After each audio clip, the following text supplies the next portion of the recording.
Welcome to Kenton Teaches. Enjoy the video. You start by creating a new workbook and saving it as invoice template. XLSX so you never overwrite client invoices.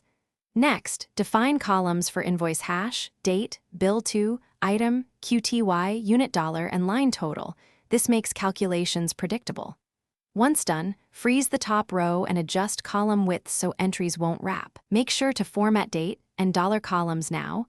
It avoids later errors and ensures formulas reference consistent types, which is essential for accurate totals and reports. You convert the range to a table with Control+T so formulas and formatting auto-extend when you add rows. This reduces manual edits. Then, enter line total as equals at QTY *cat unit dollar so each row calculates automatically.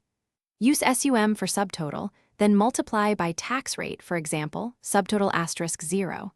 0.7 to get tax, add for total. Once done, add data validation for QTY and unit dollar to prevent bad inputs, and use XLOOKUP or VLOOKUP to pull item descriptions and prices from a master list. You finalize by designing a printable invoice.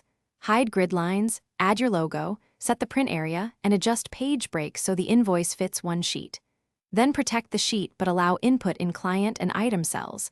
That prevents accidental formula edits.